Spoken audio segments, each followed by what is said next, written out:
Hello there, Cancers. I hope this video is finding you well. I apologize for the delay with this reading. I was traveling the past few days and I got really sick with the flu. I caught it on the plane, so I was really under the weather and there was no way I could get this video done for you guys on time, so I apologize. I wanted to, feel well before I can start the videos rather than shortchange you and do a video that might not be when I'm not feeling at my best. Okay, so I apologize. Without further ado, let's go into this reading here.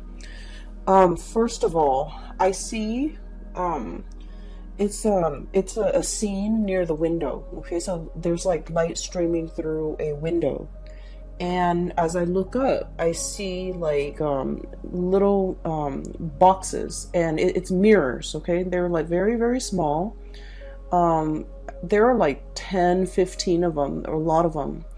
They're kind of tied up with like fishing wire, which is a clear wire, right? It's very thin, it's very clear, it's translucent. And they're hung from the window. So these frames with mirrors on them, they're kind of spinning, okay? And the light is streaming through them and hitting them, and it's bouncing off the light. So I see a lot of just reflections, a lot of reflections, a lot of mirroring energies, and a lot of just bouncing back and forth, like deflecting, bouncing, as well as the mirror spinning. So it's just, that's what the message I was getting is, there's a lot of reflection, there's a lot of contemplation, there's a lot of mirroring energy. And as most of you are aware, anytime we are dealing with another person, the communication, the interaction, it's a two-way street. And so if we're approaching somebody and they seem very standoffish, they seem really just, they seem as if they don't want to interact with us, we're going to get defensive, we're going to recoil, and we're going to kind of like mirror that energy back to them, right? And because you guys are a water sign, you guys are deeply, very sensitive. You're very sensitive. You also pick up nonverbal cues really well, okay? Water signs are so adept at that. And so you sense people's energies, you sense people's attitudes, their tone, the words they use, everything comes out as if you're able to read their true intention. And so I feel like there is a significant relationship in your life, and this is somebody that you're dealing with, interacting with on a regular basis, and you have a strong emotional connection with. And I feel like the way in which the two of you are dealing with each other, I see almost like this dance with the mirrors. Okay, I'll reflect back whatever I'm getting back. So it's like you're not approaching each other with your true, authentic self. You're mirroring exactly whatever they give you, and they likewise. They're mirroring whatever you give them. I feel that you're not able to show your true colors or your true intentions because you're deeply sensitive. You don't want to get hurt. You don't want to feel rejected. You don't want to say something and have the other person shoot down your ideas, shoot down your plans because, you're sensitive. But I feel that the person that you're dealing with, kind of like that sun streaming through the window, it's vibrant, it's fiery, it's passionate. And this is somebody who's very verbose, who's very opinionated, who's very like, in a normal interaction, they are very authentic. They have strong opinions, they have strong ideas, they have plans, and they're able to verbalize all of these. But when they're interacting with you, because they see you very skittish, very, I want to say slow to act, slow to move, they feel rejected because this person has a lot of pride, okay? So I feel like two people coming together, and one person, you, deeply sensitive, and the other person has a lot of pride. And both parties are very afraid about getting hurt. because, you know, one person is like saving face and the other person is just like emotionally, I don't want to get hurt. And so we have a little bit of a stalemate here where there's lack of communication, meaningful communication, where there's a lack of being able to come together, being able to talk about things, being able to reconcile, being able to resolve issues, resolve problems, because both of you have your walls up and both of you have your own hang-ups and your own blockages that's disallowing the two of you to come together. So lots of mirroring energy. One person might say, you know, like, hey, do you want to go out on Friday? And then I feel like they might say that to you. And then you kind of hesitate. You're thinking, you know, you're pausing and you're thinking like, what do I have to do Friday night? Is there anything important? But because you take that step back and because you hesitate without telling them, give me just 1 second, let me think about, you know, what I have to do on Friday night. Because you're not able to tell them that, they see you hesitate, they see you taking a step back, and they mistakenly think that, oh, this person, you know, the Cancer, doesn't want to go out with me, doesn't want to see me, is not interested. And so they back off and they might say in a very flippant way, oh, it's okay, I'm actually busy anyways. Or they might inadvertently say, you know, Joan and Mike, my other friends are going to be there. You should come with us if you like. And then they dash off because their pride has been hurt because they feel rejected. So I just feel like there's so much miscommunication.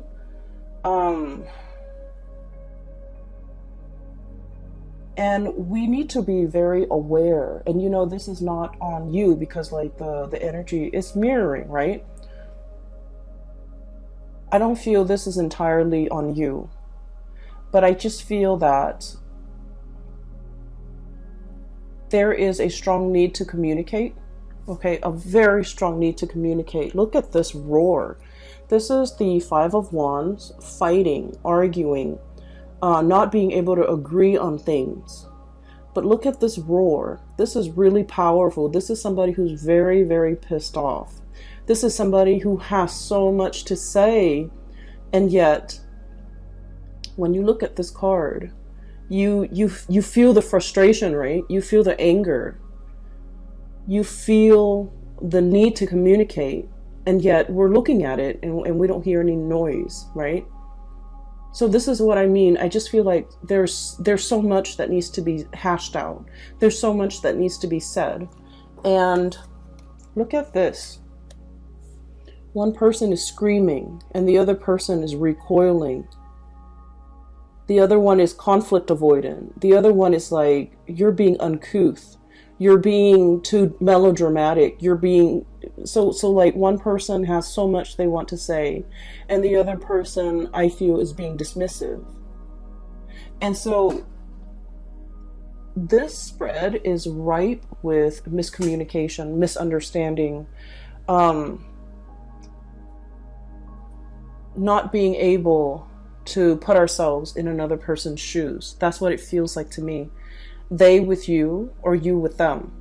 And whenever I see that happen, whenever I see a situation or the energies that where one person is not able to understand where the other person's coming from, and one person is, you know, accusatory, like, oh, that person's so melodramatic, that person is such a drama queen, that person like blows things out of proportion, that person is you know, too impulsive, whatever it is, like these accusations. Every time we do that, I feel as if the other person, you know, whenever anger or really strong emotions come out, it's rarely just about one thing, right? It's a series of things, of life experiences, a culmination of all the things that could go wrong. And it's kind of like, you know, on that day, it's the perfect storm condition happens and then that person just blows up. So it's just rarely one major factor, one major event. It's a series of things that contributed to this outpouring of really strong emotions. And we can't be dismissive. We have to, begin the process of learning to put ourselves in somebody else's shoes, little by little, day by day, to be able to understand how a series of events have shaped the person that they are, and what we can do in order, given their penchants for possibly blowing up, being very emotionally explosive, or being melodramatic, whatever we want to call it. Those are symptoms of something deeper, right? I'm not asking you to be a psychiatrist. I'm not asking you to be anybody's therapist. I am asking you, as from what I see here, is to listen to what's really bothering the other person without projecting, okay? Leaving our preconceived notions at the door when we're dealing with this situation, so that we can really hear what the other person is trying to say to us. And I mentioned before, you guys are deeply sensitive. You guys are very deeply sensitive. And you pick up a lot of nonverbal cues that other signs miss, because you're very observant. You understand human behavior. You understand things really well in a very intuitive, automatic way. But when you're dealing with this person, I feel like, you have your mind made up about them. They are a certain way. And so conversation is at a standstill, because in your mind, they are this way, and nothing they can do will ever change that. And so you don't want to listen, or you tune out, or you dash out the door. You don't want to, it seems to me like it's dismissive. Okay, and once again, it's a mirroring energy. So they could be doing the same thing to you. And so one of the things that we can do to kind of de-escalate this tension as we progress through, January, we have here the Hangman. And we have the Ace of Swords. So let me talk about this, because this is pretty much your outcome. This is like the saving grace in this spread. Both amazing cards, okay? The Ace of the Ace of Feathers. This is the Ace of Swords, okay? Understanding. And this is not about understanding how something works, understanding how events transpired, understanding what happened. It's requiring you to look at things from a different perspective with the Hangman. Okay, looking at life upside down. So, one of the things that I was taught about my job, which my main job, was a lot of the times we are very quick, when someone gives us a piece of information, we're very quick about tearing it apart, dissecting it, and proving it wrong, right? The way our mind works. And in using the scientific method, we want to test theories, test hypotheses, and we want to, given a fact, we think of all the ways in which it could be false. But the work that I'm doing right now is the opposite of that, because given a piece of information, we think about all the ways in which it could be true. So we operate under the assumption that it could be true. And then we ask questions around it to either debunk it or to prove its truth. And so I feel like there's a lot to be said here about a situation where you understand it, you understand how it works, you understand what it encapsulates, you understand what it's about. But it's really forcing you to look at things from a different perspective. And really questioning, do you know all there is to know about the situation? Is there something that you're overlooking? With this Ace of Feathers, this is almost like, the goat is really cute, right? Like in this depiction, he's very adorable, but he's also got his head held up. It's like turning up your nose at something. It's like being a little bit, I want to say, presumptuous, and being a little bit like, I already know that. So it's really asking you, Is there something that you might possibly overlook? Is there something about this situation that you're not 100% aware of? Is there some missing information that could potentially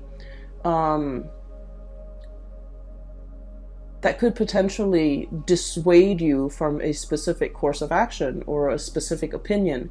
Is there some major piece of information that could turn this situation around? Because I feel like at the very last moment, there's going to be something coming into the picture that will turn the situation around. A last piece of information, a last ditch attempt, because I feel like somebody is trying to communicate with you. And then I also feel you could also be dealing with somebody who you're trying to communicate with, and they're like, I already know everything. So they could appear very haughty, very like a know-it-all, or very much like very fixed in their opinions. They've got their minds made up and nothing can persuade them otherwise. And I feel like at the very last minute, it's like a very last ditch attempt to turn a situation around. Okay? It brings about clarity. It slashes through all these assumptions and presumptions we have about the situation or the person. And then I also feel like it's going to throw a wrench in the works, because it's taking into account a factor, a piece of information that you have not thought about prior. And because of that, it turns the situation around. Okay, I do feel it's for the better. I don't feel that you have to worry about that. There is another message or another image there was another image that came through when I was shuffling. So let me talk about it really fast, because I feel like it's echoing the same theme, but maybe it might apply for some of you. I see this baby. He's a little boy. He's a toddler, like really young toddler. So, you know, he's at an age where he can crawl around and can make noises and stuff, right? So like probably around 2 or 3. He's sitting on a couch, and it zooms into him sitting on a couch, and he's so adorable. And I'm kind of seeing his profile. He's looking this way, okay? He's on the couch, and mom and dad are kind of walking past him, walking back and forth, possibly packing, maybe moving, renovating the house. Either way, they're very busy. They're walking back and forth. And he's looking at all this activity around the house. He's looking at mom and dad pacing back and forth. And he's confused. You know, he's just like, why does it feel so tense in here? Why does it feel so busy? Why do they both seem so worried? So keep in mind, his whole world revolves around his mom and dad, okay? So babies are designed in such a way that, you know, they recognize their caretakers. They recognize the person that will feed them, the person that will tuck them into bed, the person that will protect them from harm. So, you know, it's an evolutionary development where in utero, they recognize their mother's voice, their father's voice, if the father's in the picture. And they recognize, you know, for sheer survival instincts, they recognize faces of the people that will take care of them. And so he's looking at the faces of his parents, and I don't see their faces. I just see them kind of like walking back and forth near him. And they seem worried, they seem distressed, and he's just like, he feels anxious, but he's a baby, he doesn't know why. And then he's kind of scared a little bit. He feels uncomfortable, he feels scared, so he reaches his arms up. And when babies do that, it means they want comfort. They want to be held. They want to be close to you. They want to either soothe themselves or even sometimes soothe you. And mom and dad is just walking back and forth. They're too busy and wrapped up in their own things, and they don't notice that he's crying for attention. So he does that, and then he gets ignored, and then he, you know, starts making noise with his mouth, and he gets ignored, and then he starts crying. But I don't hear any noise. I don't hear any sound. I don't hear the sound of the child crying. I just saw this scene where there's a situation that where somebody is like reaching out, trying to contact, trying to communicate, they might not have the vocabulary in which to communicate with you. And so the scene cuts out. So I feel as if it's asking you, you know, is there somebody in your life that you're not giving enough attention to? And, you know, God forbid, I don't think it's like a toddler, but I feel like it's somebody who is not able to communicate, who might not have the vocabulary, who might not have the linguistic skills, who might not be mentally aware of their needs and their wants. They just know that they feel uncomfortable. They just know that they want to break the silence. They just want attention. They just want you to focus on them. And you're very busy going about your day. And this is where I feel like, you know, you feel like the other person might be a little bit melodramatic, but I feel like you're dealing with someone who's very deeply intuitive and very deeply sensitive as well. The way in which they project it is they're very proud. Okay, so when they want something and it's shut down, then they recoil and they never ask again. Okay, so that's what I'm sensing. I feel for many of you, there's a situation here. It's like a love relationship. It could be family as well, but I feel more so love relationship with a significant other, where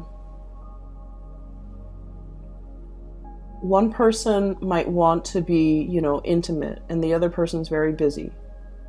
And then the person that wants to be intimate asks, like, hey, you know, let's spend the night together. And the other person's like, I'm busy. So just imagine if someone is like coming to you with their all, with their hearts on their sleeves, wanting to have, you know, like making themselves very vulnerable, wanting to be intimate with you in like a very vulnerable way, emotionally, physically, and just giving you their full being, and you're telling them, oh, I'm busy. And you don't follow up with more explanations. You don't follow up with like a hug. You don't follow up with like a promise. Oh, we'll do this next time, you know? It's very hurtful. So I feel like somebody might be dealing with this, and then it happens time and time again. And it's hurtful. And you know, you become callous. You stop asking. You stop wanting to be intimate. You become resentful. You start wanting to get back at the other person. You start wanting to do things and say things and behave in a way so that the other person knows and sees and understands that, oh, I don't need you. Because that's what I'm feeling here. We have here the Four of Wands. This is a family situation, but what I'm seeing here is this is turning away. And then I have here the Empress. Very bashful. You know, bunnies are very skittish. Okay, they're very shy innately, and very warm and cuddly. But in this situation, it's like you come at somebody with your all, and without an explanation, it feels like somebody's rejecting another person. And then over time, so that same scenario, over time, you know, the one person has been turned down many times. They become callous. They become resentful. And then when their partner is in a tough situation and their partner needs them, then they're just like, oh, you're being melodramatic. You know, you should learn to take care of that yourself. So I feel here there's deeply entrenched resentment and deeply entrenched resentment that is coming to the light. And I feel that this conversation, there's going to be a communication breakthrough, thank God. because everything is done so subversively and so like passive aggressively. It's really frustrating for me to see this and you know, and be in it. It feels so uncomfortable. So everything has been under the radar, has been done in a very passive aggressive manner, has been, you know, like it's like fumbling around for your keys. You're frustrated. It's dark. You can't see what you're looking at. You're trying multiple sets of keys to get into your house so you can, you know, rest and recuperate. And you're fumbling, and it's cold outside, and it's like a combination of things, and it just piles on, and it's really uncomfortable. And I feel like it's so subversive, under the radar, looking on at a situation, wondering what the other person's up to, and yet not willing to communicate, like, what are you doing today? How was your day today? Just like silent treatment, I feel. Silent treatment, passive aggressiveness, silent treatment. Everything is done under the radar. It is so uncomfortable for me to read this. I hope you guys are not dealing with this, because as a water sign, I can't imagine this being a comfortable place for you to be in, or a comfortable relationship for you to have to endure. You know, we don't have to endure relationships, but that's what it feels like here. And then I also feel like somebody is very prickly. Porcupine. Somebody's very prickly. Imagine slights. You could give them a compliment and they're defensive, you know, and they're just like, what do you mean by that? And even though you're giving them a compliment, a perfectly sincere compliment, so I feel like there's just so much room for misunderstandings here. And like I said, the saving grace is that there will be an uproar. There will be a communication breakthrough. And the moment when this happens, I just would urge you to let them talk, hear them out. Let the stream of consciousness pour out, because you're dealing with a situation where it's not just about one thing that you know created the misunderstanding. It's a series of things, layers upon layers of BS, you know, evasiveness, resentment, missed opportunities, just like layers and layers of it piled on. And they need to get that off their chest. They need to unload, and they want you to understand it's not just one thing, Cancers. It's a myriad of things. And I just feel like you're dealing with someone who is not sophisticated with the way in which they express themselves. Okay? So let's just say, and let me explain what that means. I don't want cross-watchers to get offended, but this is what I want to say, especially if you're a cross-watcher and you're a fire sign. Lack of sophistication when it comes to communication. And this has nothing to do with the way in which you communicate, but it has something to do with the way in which you communicate with your Cancerian person. Does that make sense? So this is not about, you know, you being a bad communicator. This is just you communicating in a way so that the Cancer person can understand. So let's just I'll give you an example. I'll use Cancer and Sagittarius because that's a really hot duel right now. Okay, so Cancers and Sagittarius, they're walking around. Okay, it's kind of like a cool day, not too hot, not too cold. And the Sagittarius is, you know, Sagittarius is dressed really well, and Sagittarius is expecting for it to get really cold. So Sagittarius wore her winter boots and her winter coat, walking around with Cancers. Cancers, you know, of course, checks the weather and knows that it's not going to be too hot. So Cancers is dressed appropriately, sneakers, a light jacket, and, you know, is feeling really comfortable. And then Sagittarius is walking around, getting a little bit hot, getting a little bit like warm under the collar, and they're realizing that their boots is not appropriate, and they're realizing that it's hurting their feet, and they're realizing that their wool socks is burning up. And so they're getting frustrated, and everything is just, it seems like because of their own physical discomfort, everything that day just becomes bad. Okay, they could go to like the nicest restaurant, and then Sagittarius is just frustrated and it's like, I don't like the food. I feel hot. I feel tired. My feet are uncomfortable. And so you feel like the Sagittarius person is very melodramatic, and the Sagittarius person doesn't want to ruin the fun, doesn't want to say let's go home, doesn't want to say like,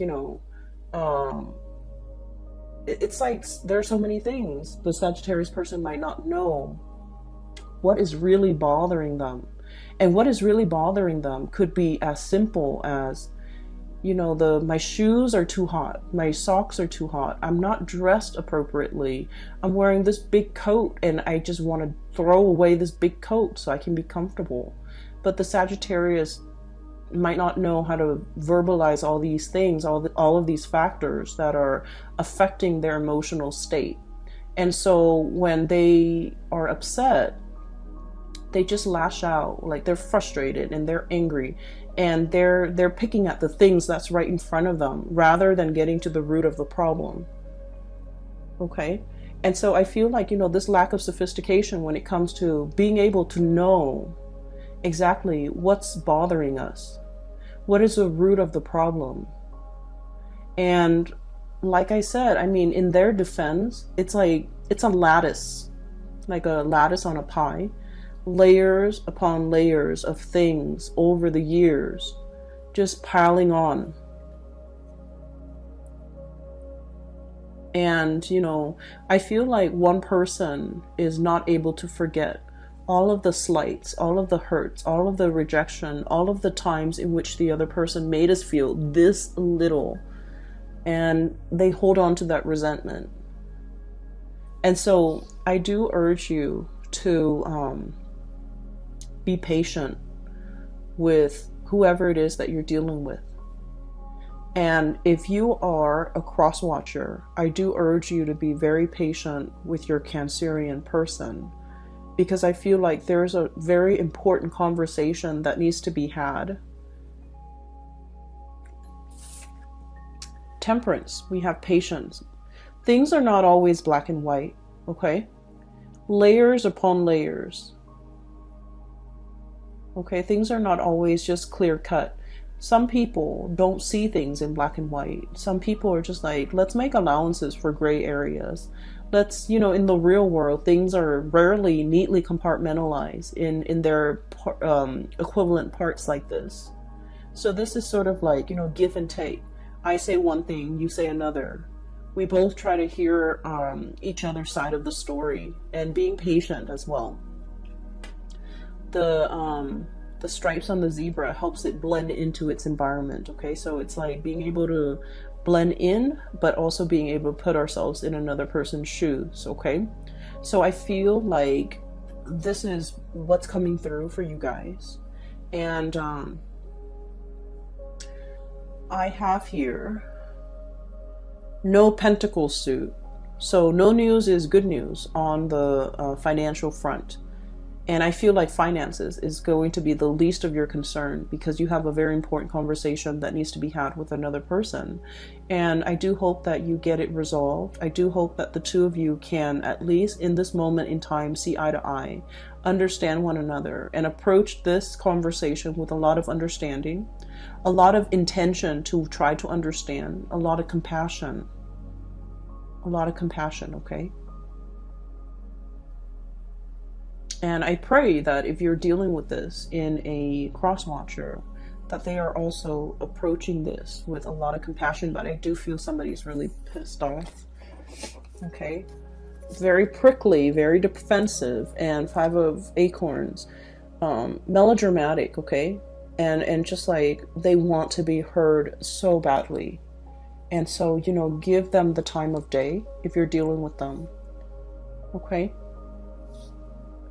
I know it's easier said than done, because I feel like this is a long-standing conflict. and it's deeply entrenched and it's uncomfortable. But, you know, I had a situation where I had a major confrontation, and what I did ahead of time was to pray that both sides could reach an agreement that is favorable. And I kept that in mind during the confrontation, and at the end, everything worked out. You have to set the intention that both sides can, see the light, both sides can sympathize, and then both sides can come together with a lot of compassion during this conversation. And I feel like everything will work out, the best outcome for all, okay?